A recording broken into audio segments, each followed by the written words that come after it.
BD Jaime. Good evening to all of you and to our guest here in Ringway. As what BD Jaime told you, I was an owner before of a software company. It is a joint venture of Southfield Agency and me. So running the company is not that easy.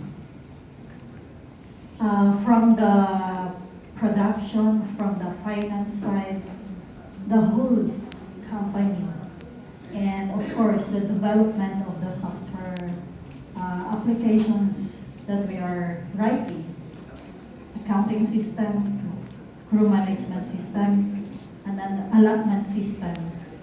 Given that scenario, ang sakit sa ulo, especially when the 15th and 30th come.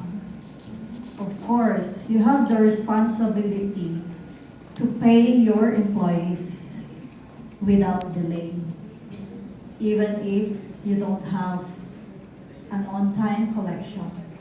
Because what we are doing in the company is a progressive billing. So, meaning if you cannot deliver, if the user will not accept the modules or the system, they will not pay you. They will even sue you. And naranasan po namin yan. And because of this, hindi ho ako natutulog. Hindi natutulog ako per se. Physically, nakahikit. But yung brain ko po, umiikot na umiikot na umiikot, na every morning when I wake up, I always tell the one around me that parang hindi naman ako natulog. Kasi pagod na pagod yung utak ko, pagod na pagod yung katawan ko. And I came to know Ringway during pandemic time. And good thing, and I'm always grateful to my sponsor, BFF, our Diamond 2-star, Willen Finete, my partner in many companies, kababata ko rin po siya. Since grade 3, magkakilala na ho kami. So, during pandemic time po, ako ang last person in our house infected by COVID. And it is severe. So, lahat po ng dinidescribe nila doon sa TV, naranasan ko po yun. And meron hong TikTok na isang doktor na sinasabi, tumuwad ka kapag hindi ka makahinga. Ginawa ko ho yun kasi hindi na talaga ako makahinga. But I was only quarantined at home. And the Portier is one of my supplement that time. I'm taking 10 capsules every day for 10 days only. And that 10 days, nakasurvive po ako without me going to hospital. So, with several supplements na tinake ko po noon, now I'm here, but of course, there's a permanent damage sa katawan natin.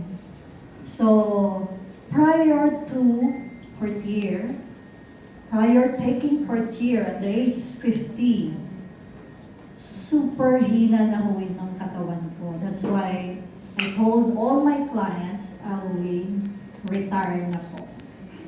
Kasi I thought every day na sumasakit ang ulo ko is a normal thing. I just need coffee, parang caffeine reload lang. Pero hindi pala po. So, when I took Portier, hindi ko na siya nararanasang sumakit. Until now. I'm taking Portier since 2021 up to now. So, I'm taking 2 capsules for my maintenance, for the Portier. And whenever my head aches, I'll just take Portier and drink it. one per tier.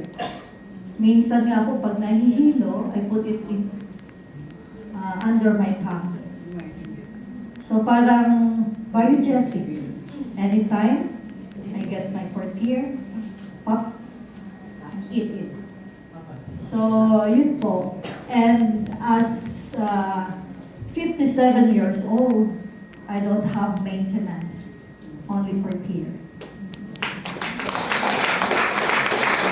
And prior leeway and prior portier, taking portier, I was diagnosed with myoma, severe acid reflux. I had a bacteria in my blood, the H. pylori, and amoebiasis.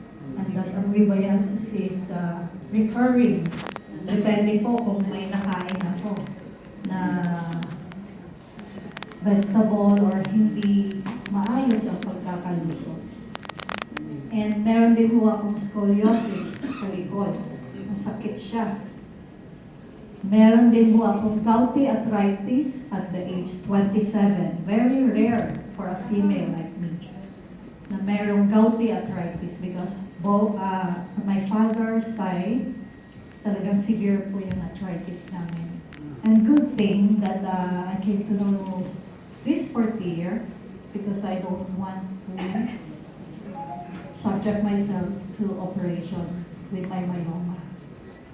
And I also have cholesterolosis of gallbladder. And when I found out, my surgeon explained to me the procedure, the laparoscopic procedure. But I told my doctor, can you hold it? Can I delay it? And what can I do to delay this operation?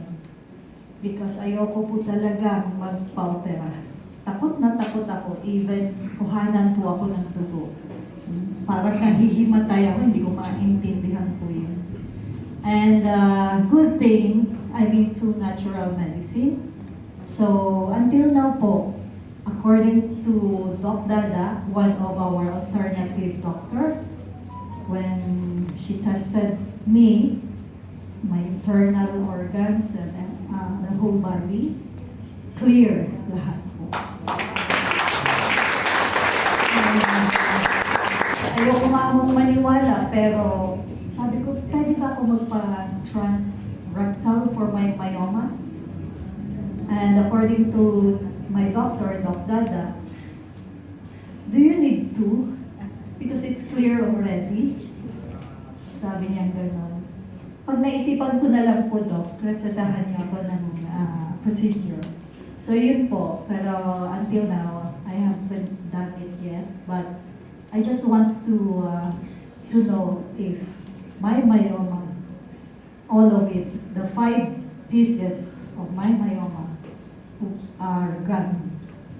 So that I will have medical records for that. But to all our guests, the taste of the pudding is in the eating. You cannot experience the goodness if you will not try it. So have it, give yourself a chance to try this product so that you will know the effect in your body and you will have your own testimony. This is all for tonight. Thank you so much.